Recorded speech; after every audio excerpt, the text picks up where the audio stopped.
Hello বন্ধুরা, কেমন আছো সবাই? আশা করি সবাই ভালো আছো। তো আমি এখানে চলে এসেছি একটা নিউ রেসিপি নিয়ে। দেখো তোমরা এই পাতাটা চিনতে পারছো কি না, এই শাকটা। তো আমি বলে দিচ্ছি এটা কি শাক। তো এটা হচ্ছে মেথি শাকের পাতা। তো দেখো আমি মাথা থেকে সব পাতাগুলো কেটে নিয়েছি টুকরো টুকরো করে। নিয়ে আগে ভালো করে জলে কচলে কচলে ধুয়ে তারপরে এটাকে আমি 10 মিনিটের জন্য জল ঝরতে দিয়েছি এবং কুচো কুচো করে এটাকে কেটে নিয়েছি, যেটা তোমাদের দেখাইনি। তো আমি তোমাদের বলে দিলাম। তো ছোট ছোট করে যেরকম শাক কাটে একদম মিহি করে, শাকটা আমি এখানে ধুয়ে পরিষ্কার করে কেটে রেখে দিয়েছি।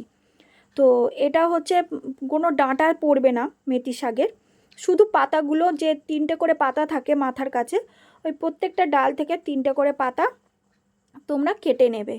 নিয়ে এবারে সেটাকে ভালো করে জলে ধুয়ে 1 ঘন্টার মতো জল ঝারিয়ে রেখে দিও।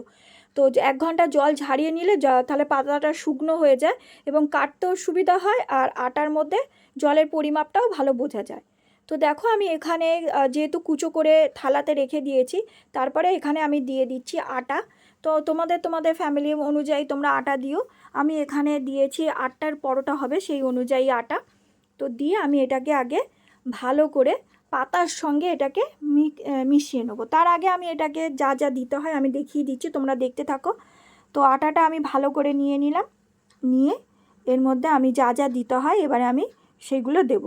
তো তোমাদের আমি বারবার বলে দিচ্ছি, তো তোমরা কেউ কিন্তু এতে ডাঁটা দেবে না, শুধু পাতাগুলো দেবে। কারণ ডাঁটা দিলে খেতে ভালো লাগে না। শুধু 3টে যে মুখ থাকে একটা ডান্ডির, তো সেই পাতাগুলোর মাথা থেকে কেটে নেবে, নিয়ে ভালো করে ধুয়ে নেবে, নিয়ে কুচো করে রেখে দেবে। তো যাদের পরোটা আগে থেকে করার ইচ্ছা থাকবে, সকালবেলা পরোটাটা এই পাতাগুলো ধুয়ে জলটা ঝারিয়ে নিও। তো আমার তাড়াহুড়ো ছিল বলে আমি সঙ্গে সঙ্গে করেছি।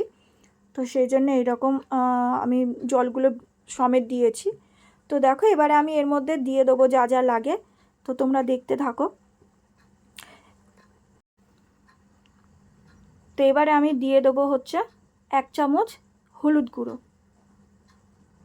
তো হাফ চামচের মতোই দিয়েছি এখানে, অল্প। তো হাফ চামচের মতো হলুদ গুঁড়ো দেবো, 1 চামচের মতো জিরে গুঁড়ো, আর দেবো হচ্ছে 1 চামচের মতো লঙ্কার গুঁড়ো। তো এতে বেশি মশলা কিছু লাগে না, হলুদ গুঁড়ো, জিরে গুঁড়ো আর লঙ্কা গুঁড়ো দিলেই যথেষ্ট। তো ভালো খেতে লাগে টেস্টটা। আর এইদিকে দিচ্ছি জোয়ান, কারণ যেহেতু এটা শাক রাত্রিরে মানে পরোটার সঙ্গে দিয়ে খাচ্ছি, তো অ্যাসিড হতে পারে। তো তোমরা পারলে এখানে জোয়ান দিয়ে দিও, একটু জোয়ান রগড়ে দিয়ে দিলে তাহলে হয়তো মানে অ্যাসিডটা আর হবে না। আর দিয়ে দিচ্ছি হাফ চামচ নুন।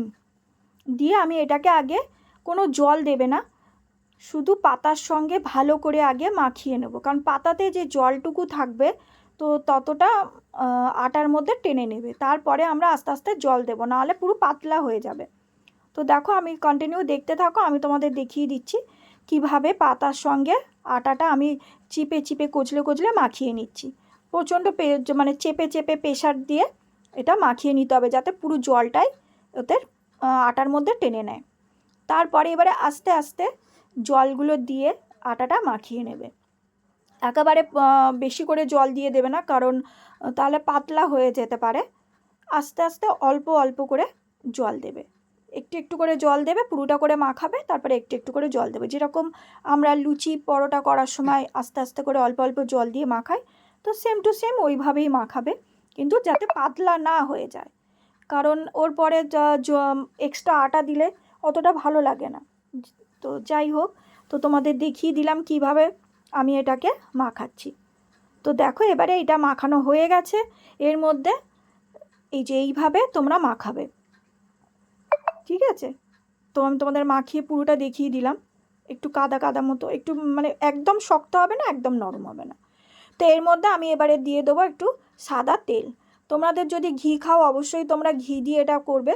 তো আমাদের বাড়িতে আমার মেয়ে ঘি খায় না, সেই জন্য আমি ঘি দিয়ে ওটা মাখালাম না, সাদা তেল দিয়ে মাখালাম। তো সাদা তেল দিয়ে ওপরে আমি একে 10 মিনিট রেস্টের জন্য রেখে দেবো। তো সঙ্গে সঙ্গে করলে খুব একটা ভালো হয় না, আর পাতাগুলো বেরিয়ে যায়, বেলতে অসুবিধা হয়ে যায়। তো সেই জন্য আমি একে 10 মিনিটের জন্য ঢাকা দিয়ে রেখে দেবো। তো দেখো আমি এখানে 10 মিনিটের জন্য রেস্টে দিলাম। এবার বাকি কাজটা করে নেব। তো তারপরে তোমাদের আমি আবার দেখাচ্ছি। তো দেখো এখানে আমি 10 মিনিট রেস্টে দেওয়ার পরে আর লেচিগুলো কেটে নিয়েছি গোল গোল করে, ঠিক আছে। তো তোমাদের পুরো দেখিয়ে দিলাম, এই যে এইভাবে গোল গোল করে কেটে নিয়েছি যেরকম পরোটা করে। তো এবার আমি বেলে নেব। তো তোমরা 3 কোণাও করতে পারো, 4 কোণাও করতে পারো, বা এমনি রুটি যেরকম করে গোল করেই করতে পারো। তো আমি সাধারণত গোলভাবেই করেছি। তো গোল করে নিয়েছি, আর এইদিকে আমি বসিয়ে দিয়েছি চাটু গরম হওয়ার জন্য। তো চলো তোমাদের দেখিয়ে দিচ্ছি। তো দেখো চাটুটা গরম হয়ে গেছে, এবার আমি পরোটাগুলো দিয়ে দিলাম।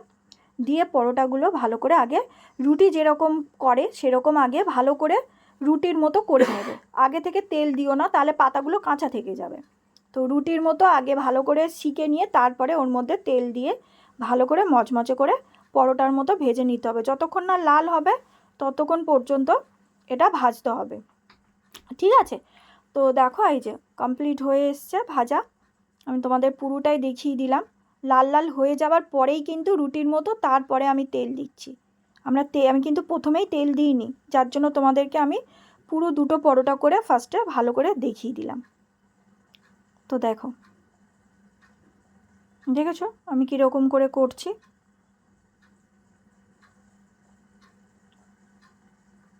আর বেশি তেলও লাগে না, সামান্য তেলেই হয়ে যায়। তো দেখো এই যে আমার মোটামুটি ভাজা কমপ্লিট হয়ে গেছে, পুরো লাল লাল করে ভাজা হয়ে গেছে।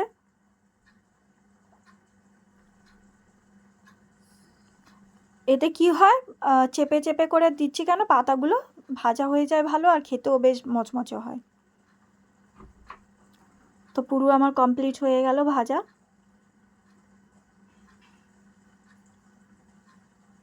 এটা গরম গরম খেতে খুবই ভালো লাগে। আমরা ঠিক খাওয়ার টাইমে করে একেবারে আমরা খেতে বসে যাই। তো দেখো তোমাদের পুরোটাই কিন্তু দেখালাম, একটুও স্কিপ করিনি, কারণ স্কিপ করলে তোমরা বুঝতে পারতে না। সেই জন্য আমি কিভাবে ভাজলাম, কখন তেল দিলাম, তোমাদের পুরোটা দেখালাম। দেখো পুরো রেডি। তো এইভাবে আমি সব কটাই দেখো ভেজে নিয়েছি। কমপ্লিট আমাদের মেথি শাকের পরোটা। তো রেসিপিটা কার কার ভালো লাগলে একটা কমেন্ট করে জানিয়ে দিও, আর ভালো লাগলে একটা লাইক শেয়ার আর কমেন্ট করে দিও। তো দেখা হচ্ছে নেক্সট ভিডিওতে। চলো টাটা, ভালো থাকবেন, সুস্থ থাকবেন।